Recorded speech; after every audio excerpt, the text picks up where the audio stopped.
New moon blessings, everyone. I hope sincerely that all of you have been able to get through Cancer season peacefully and to have had some time to prepare yourselves for some different energies that are coming up. And as far as the new moon in Cancer, again, to remind everyone, we experience a new moon when the moon catches up to where the sun is exactly. So when they're in the same sign. So this is like, you could almost look at it like the moon being the subconscious and then the sun being the conscious elements of ourselves.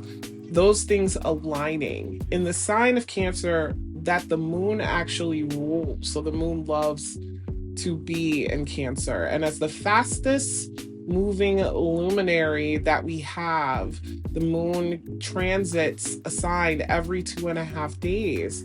So it's constantly changing emotional landscapes.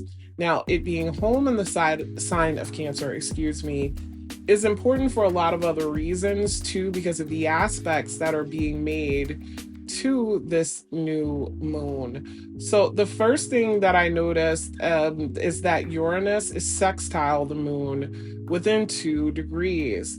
Uranus is about sudden changes. Uranus is about inspiration, shaking things up. And where is Uranus currently? It's in the sign of Taurus, the sign of money, the sign of values, the sign of self-worth, the sign of food. And Uranus being in Taurus is kind of like a natural square energy because Uranus rules Aquarius, and Taurus and Aquarius square one another. Given this is and can be uncomfortable energy. And I say this with squares all the time, that discomfort that is present within that energy is breeding ground actually for growth and for change, because friction and uncomfortable things often spawn change. We don't want to keep feeling uncomfortable, so something must be done. And sextiles present opportunities. So you can look at this. There may be a sudden opportunity with this new moon to re examine how we feel about things regarding our family, things regarding our private life, things regarding our relationships with women. How are we processing these things emotionally?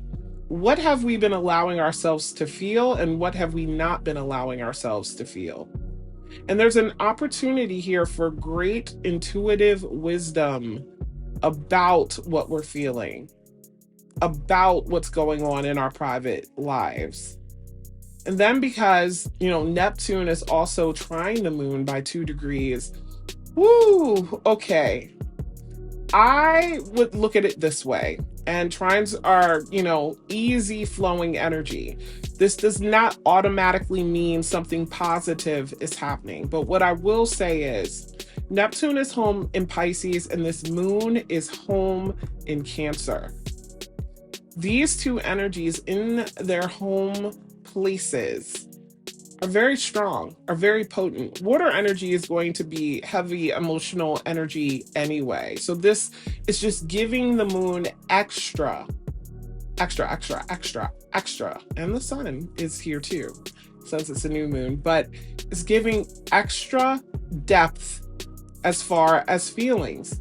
Now, I will say this about Neptune being in Pisces, which if you've heard me talk about this lately, or I can't even say lately, I have to say the past few years, because I'm a Pisces sun and Neptune, and I'm a Pisces Mercury, and Neptune has been making contact, of course, at first with my Mercury and then with my sun for quite some years now. And I've been kind of sick of it.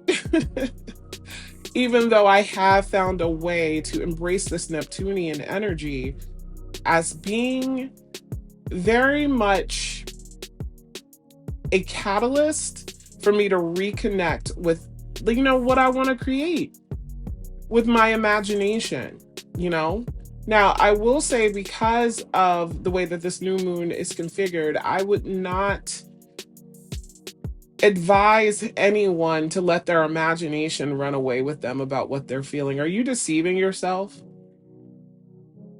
Are you really going under the surface to examine how you feel? Or are you allowing yourself too much too much of being in your head and actually disconnected from reality? We have an opportunity to look at things in a new way, to be inspired to look at things in a new way, but we want to caution against deluding ourselves. Are your feelings deluding you? Are they rendering you delusional? Are there things that you're not being real about? And Saturn is also in Pisces, calling for us to reel in some of that delusional energy. So this is present to help us here, as well. And then, even though it's not a close opposition per se, it's within 4 degrees, we have Pluto, which is retrograde back into Capricorn at this point, opposing the moon. What I'll say about this, in looking at the planets and how they're operating, I sometimes look at them as people. This is something that I think helps. Pluto is very intense energy, and this is an opposition. So you can almost look at it as an intense opponent to emotional processes, to instinctual responses, to family issues, to things going on in your personal life, that sort of thing. Pluto is showing up in power. Pluto is an energy of extremes as well. So I won't be surprised if a lot of people, even though a new moon usually is looked at as a good time to enact something new, to begin something again. But what may be the catalyst for that could be some disruption, could be the universe calling on you to completely destroy something and recreate something new when it comes to those areas of life. And that's not easy for any of us to do. And also because this moon is square Chiron. And that square energy, that hard 90-degree angle, it's within 4 degrees, so it's not exactly a 90-degree square here.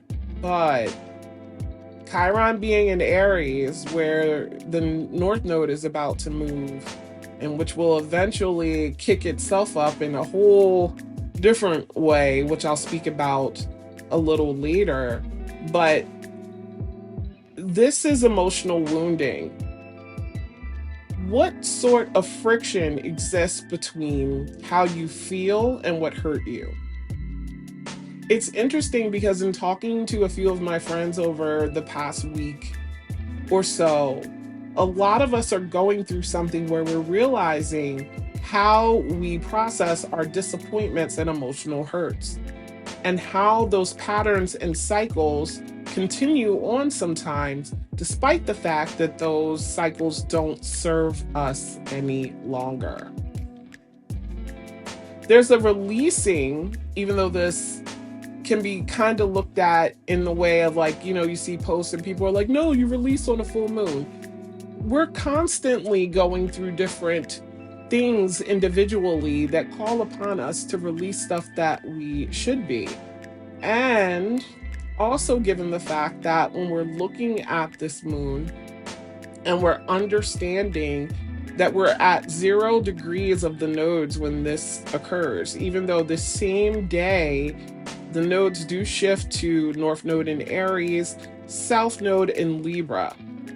But during this new moon, we're at 0 degrees and 0 minutes, so right before this change. The 0 degree of a sign is a critical degree. Now, because the natural motion of the I can't even talk. The natural motion of the nodes of the moon are to move retrograde. So whenever they go into a sign, they're starting at the anaretic 29th degree and moving backwards. So technically, this is the last degree of this nodal transit, but it still has that critical energy degree. And what I mean by that is the critical energy of the degree wants to come out of the gate running. There's almost a feeling of can't hold back here when it comes to the North Node, the values that we should be aspiring to, and then B, the South Node, the things that we either had to re-examine and reconfigure in a way to reconnect with our power to reach our North Node, or the abuse, the misuse, the heavy shit, the underlying psychological things that we don't like to deal with, secrets, taboos, even if they're not societal taboos, but personal taboos as per things we don't want to talk about. This is the energy of these things wanting to come up and out. So let them. Allow what needs to come out to come out. You may suddenly feel the need to do so, and nothing is a mistake in the universe. Nothing, okay? So it's almost like saying that despite the discomfort, despite the things that we don't like about what bothers us emotionally, we still have to contend with them. They still have to be dealt with. When we ignore and suppress, we're doing ourselves a huge disservice emotionally and subconsciously. We need to be able to be brave, and Leo season is upon us, but we need to be able to be brave enough to face those things, embrace those things, recognize those things, and do something about them.